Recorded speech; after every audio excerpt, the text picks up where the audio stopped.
Welcome to the Empowered Women Show, inspiring women with small voices but big dreams to step up and fulfill their extraordinary potential. And now your host, Casey Lightbody. Hello and welcome to another episode of the Empowered Women Web Show. I'm your host, Casey Lightbody, and today's guest is psychotherapist and difficult conversations expert Rachel Alexandria.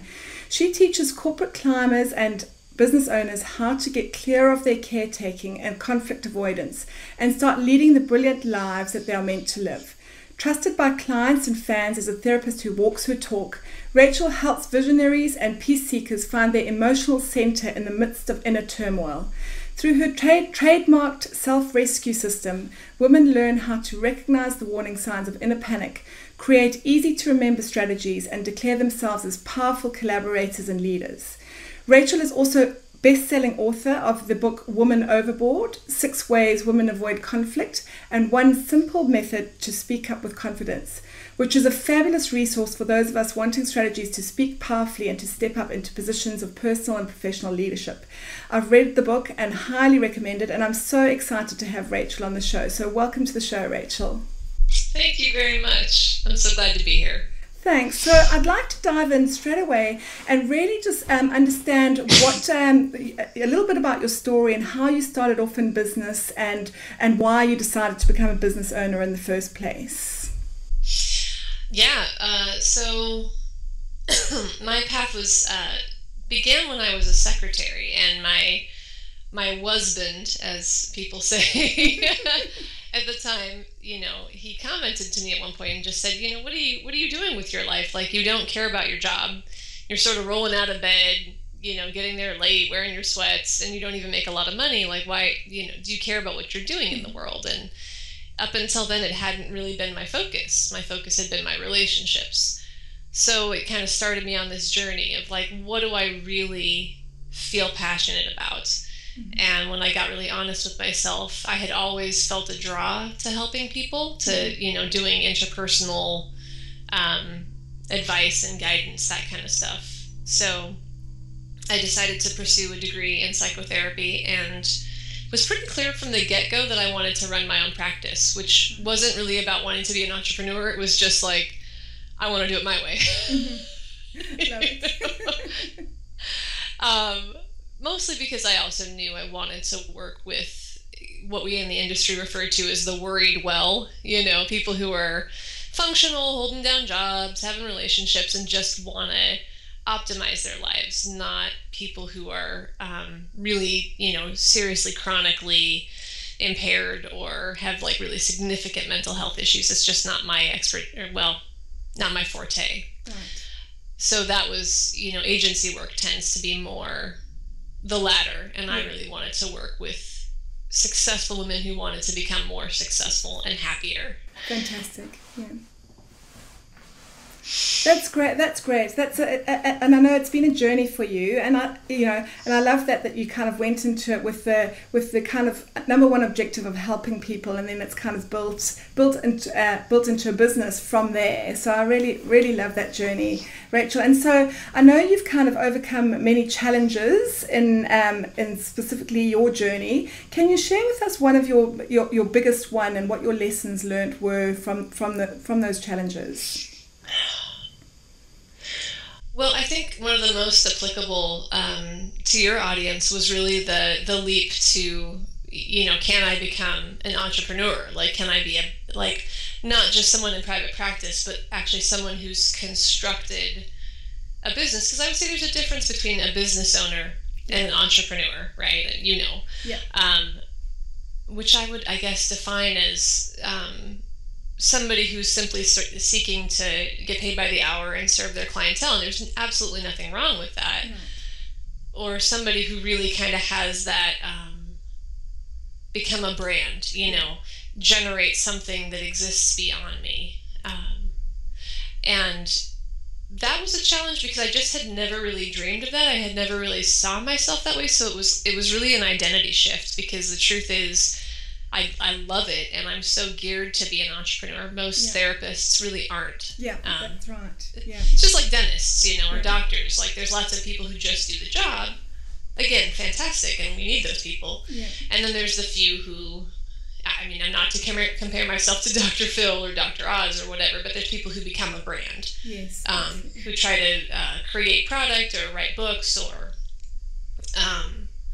so there was just sort of this sense of, that seems cool, but it's not me. Okay. Yeah. Do you know what I mean? Yeah. Like, and when people would say to me, you know, you could totally do this, I had a couple people who were my early believers who would say, you should write a book. In fact, I heard that a ton before I ever actually did write a book. Yeah. And I just thought, what do I, not to be, you know, to diminish myself, or what's the word, be self-deprecating. Yeah. But I just was sort of like, about what though? Like, to what extent? What's the theme? What would the idea be? Right. And people who would say, oh yeah, you could totally charge this much, you could totally make this thing. Right. And there were just people who saw it before I did, which I'm really grateful for. But as you know, and your audience knows, the biggest limitation is in our own mind. Absolutely. And because I hadn't seen it for myself, I didn't have the vision, and I didn't have the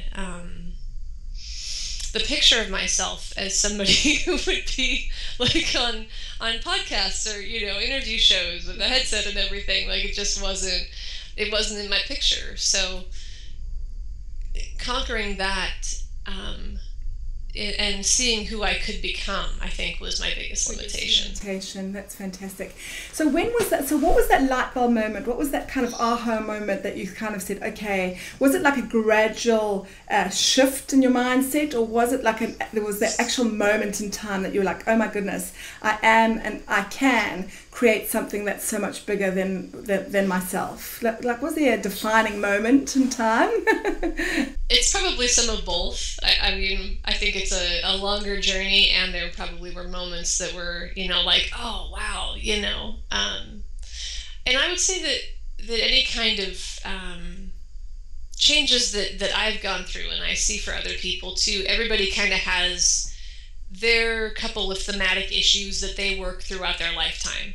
Mm. And my perspective is we just go through levels on a spiral upward. And we're sort of like, I just dealt with my daddy issues. And it's like, oh, but this is another layer, you know? Yeah. So even after I did all that work in the first year of my business about, you know, who am I and how do I present and what do I, you know, who am I to be this person, that kind of stuff. Right. I encountered another level of it in the last year. A lot around money, like to level up to the next amount of earning that I wanted to become. I really had to not just embrace, you know, having cool ideas, but actually playing bigger and with bigger people. And are they going to believe that I'm professional enough and polished enough, whatever. So yeah, I definitely had a breakthrough moment, and it was again really around a friend saying to me, like sitting down and saying, let's do some transformational work together. Right. And I really want to reflect to you what I see about you. And doing some really distinct inner critic work, like really getting the inner critics to separate and being like, they may be saying this to you, and there may have been people in my life who've said those things to me, especially in the entrepreneurial world, about, because I'm kind of casual. Yeah. Like, I'm not a clothes horse, and I admire people who are fashion plates, but I so much care more about comfort than I do about, you know, looking like, yeah, you know, Katie Couric or something. I mean, I love that. I just am not willing to do the effort or be that uncomfortable. Yeah, yeah. So yeah, there was definitely a light bulb moment of like, oh, right, I was looking at an incomplete picture of myself. Right. And you really turned to someone to really help you with that, and sit down and kind of consciously made that choice to, okay, this is what's holding me back. This is the block that's holding me back, and let's try and look at it, that I can actually move it up and step it up to that next level, right? That's kind of how I approach all change. Okay, fantastic. It's like, really what's good. the thing that's in my way? Let me see how I can find it or make contact with it. Like, how do I feel it? Oh, there it is. Go. Yeah.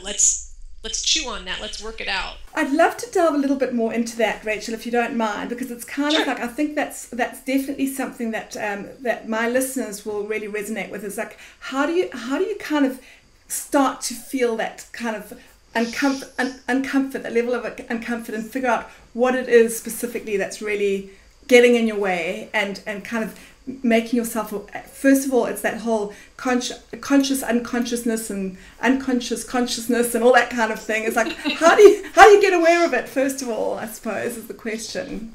Yeah, that's a great question. What I would say that I did, and it was a long time ago, but I think anyone can choose to do this at any moment. I made a commitment back when I was actually a teenager. I was an only child. I spent a lot of time kind of on my own doing a lot of reading. Right. So I spent a lot of time getting to know my own mind. But I think anyone can do this at any moment. I just had a place where I was examining something in my thoughts and I was analyzing something, and I kind of had a reaction to it, like, oh no, that's not me. And there was another part of me, I could just feel it, that said, I want the real answer, not sort of the convenient one. And I feel like at that time, I made a commitment to myself to never lie to myself. No matter how uncomfortable, the truth was I wanted to know the truth, not the convenient answer, not the safe answer, not the comfortable answer, but what is my real truth? I think that's a starting place, which is scary for a lot of people, but I can say for myself and for everyone that I've ever worked with, the fear of the truth is always worse than actually knowing the truth. Like, the truth is not your enemy. It's all our resistances to the truth. It's all our fears of what that's going to mean. But in reality, once you know the truth, you don't have to act immediately and you don't have to react. It's just information. So, with years of practice, now I can just sort of feel it. I'm very body and experience oriented. So I can just sort of see when is there discomfort in my body. And that's actually a good place for your listeners too. I'm always taking clients through that, when they're like, I'm not sure what's going on. Well, I'm like, how are you feeling in your body right now? Oh, I don't know. How's your gut feeling? Check into your stomach. Take a breath. Is it tight? Is it clenched? Is it hot? Is it cold? And the same thing with your heart. Like, really key places in the body are like, kind of, how's your head or your face feeling? Is it scrunchy? Are your shoulders tense? Is there like tightness in your chest or your heart or your lungs? Is there like a quenchy or, like crunchy feeling or like tightness in the stomach? Those are really key areas, and that'll tell you, like, your body's an amazing instrument for that. And when everything is good and copacetic and the truth is flowing, everyone kind of relaxes. We can even feel it in groups. When someone tells the truth, when it outs, we're all like, ah. That is beautiful, Rachel. That is, and what a gold nugget of information that is. I just think that is incredible. That really is just being honest, like actually practicing being truly, authentically honest with yourself, even if it hurts, is so much freeing and liberating than actually not, and just listening to your body. Beautiful advice. I love it. Do you mind, I want to explore a little bit, and I'm going a little bit off topic here, but I think it's so important for women especially, around this whole, I think so many of us suffer from this. It's around this whole good girl identity that we hold, and it's just something that we're born with, I think. And you are a big advocate of that, not the good girl, but overcoming your good girl. And I'd love to just kind of dive in a little bit and really understand what your thoughts are around this whole good girl idea, and how, and a little bit about your journey of overcoming it, and I guess that feeling into yourself and really being truthful with, okay, well, what is it that's kind of getting in my way here, and how can I overcome that? I'd love to hear your thoughts on that. I'm happy to. That was a lot of questions. So I can say that good girlism is something that I discovered when I was trying to figure out who is it that I serve as a therapist. Like, who are the people, just so I could write better marketing copy for them. Like, how do they find me? Who am I talking to, right? Yeah. There's obviously people who like working with me, but who are those people? What categorizes them? Yes. And that was a couple years of exploration, really trying to figure it out.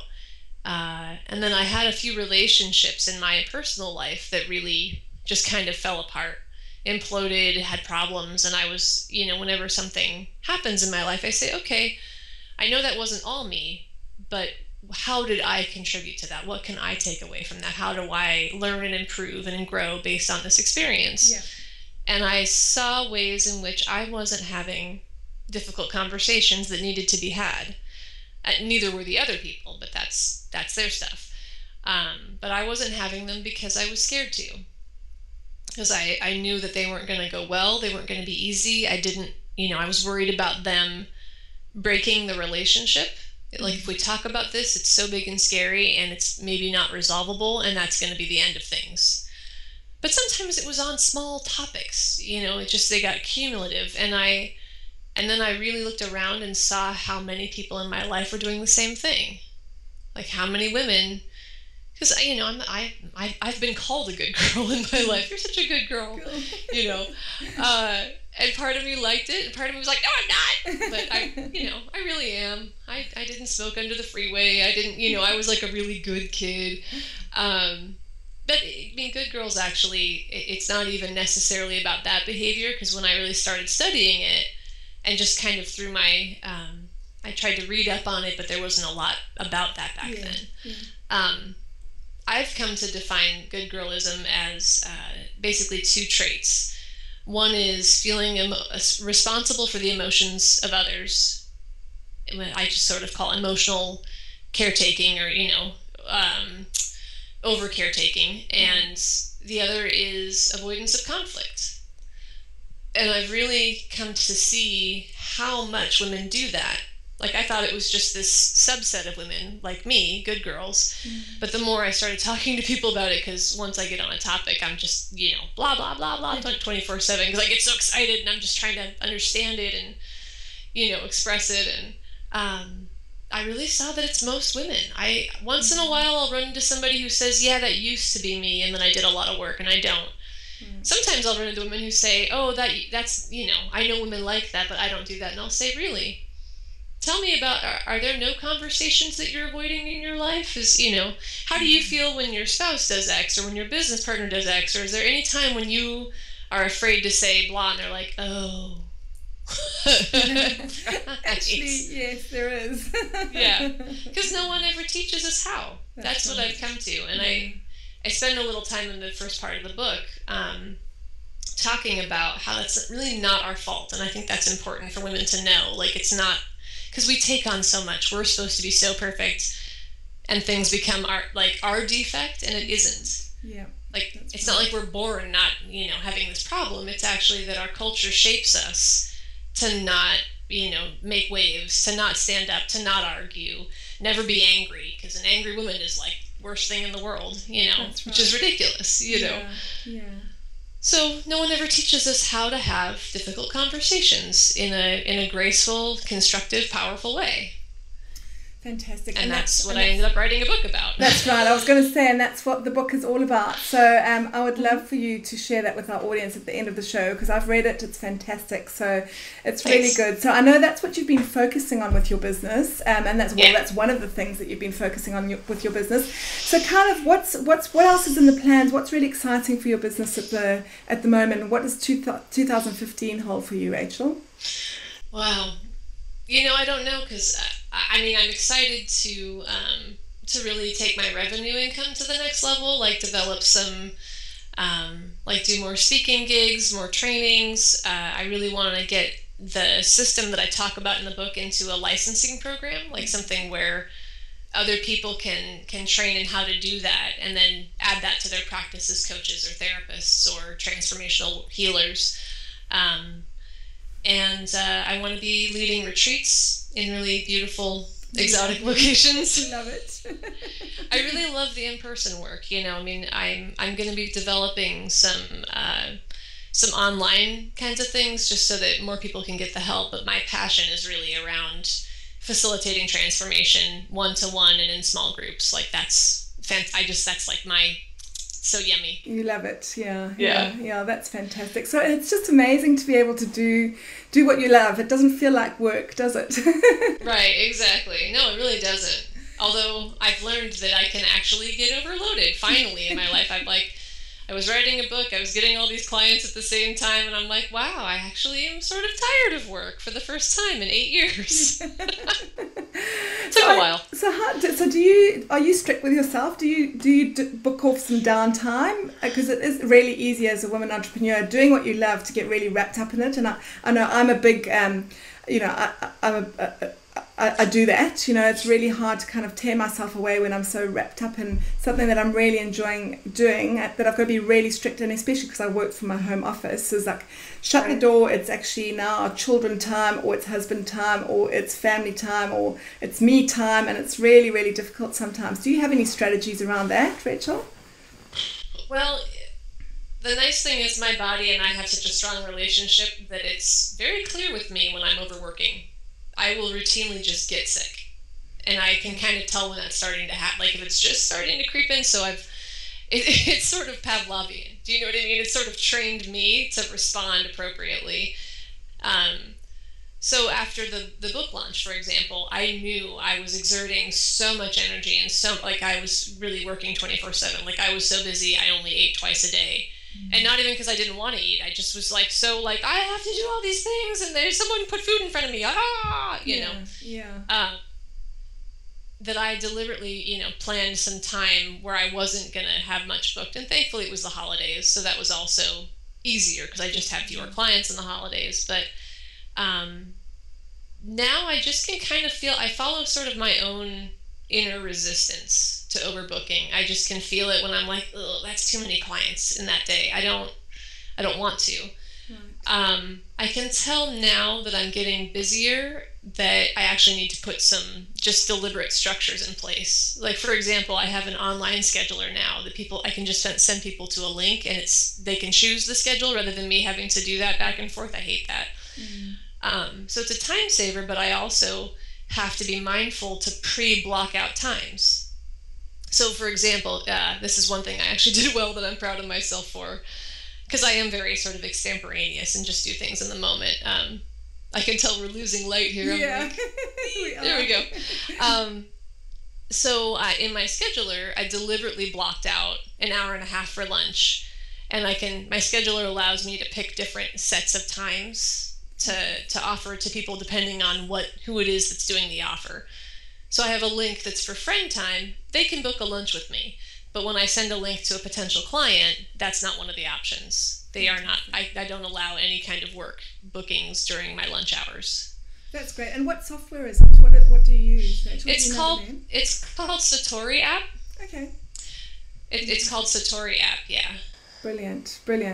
That's a really useful resource. I'll link that to the show notes. That's fantastic. So great. Well, now it's time for our lightning round, because I know we're losing light with you kind of getting into the evening in your part of the world. So I want to dive into our lightning round, which is really just short and sweet answers to a few questions around women and leadership, Rachel. So the first thing that I wanted to focus on is, what are your thoughts about the most significant barrier to female leadership and entrepreneurship? What do you think it is currently?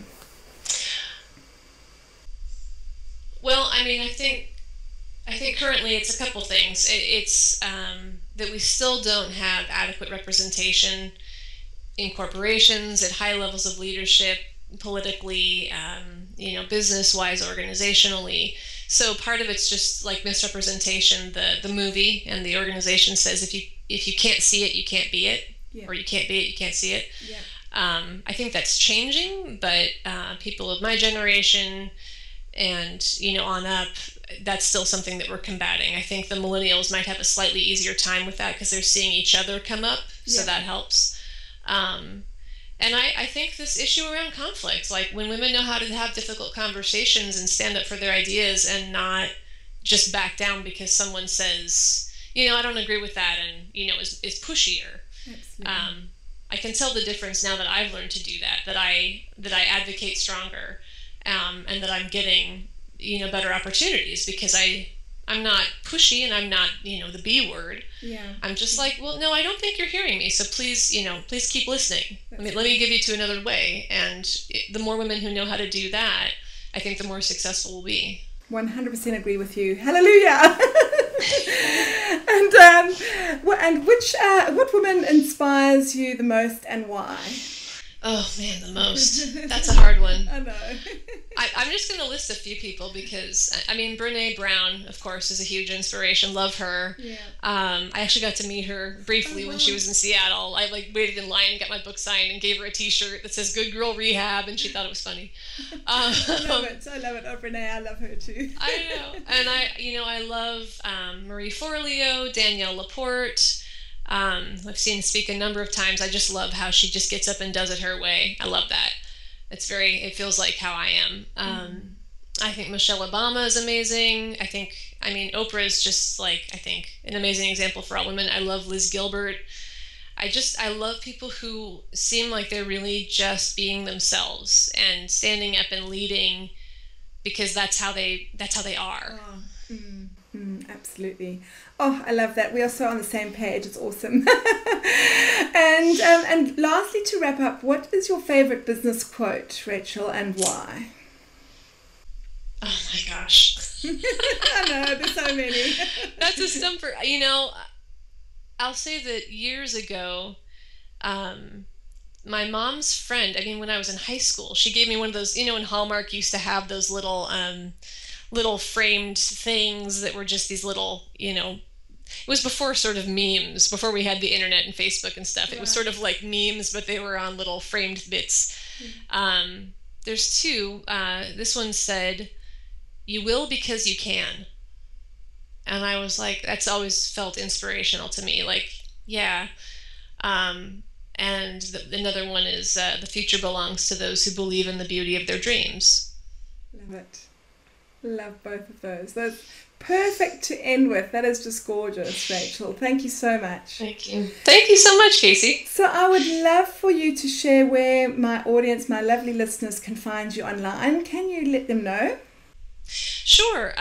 So my website is healingforgoodgirls.com, and they can find the book. I printed out. I don't know if this is going to show, right? Fantastic. So there's the book. Lovely. Thank you so much. Yes, I love that illustration. Awesome.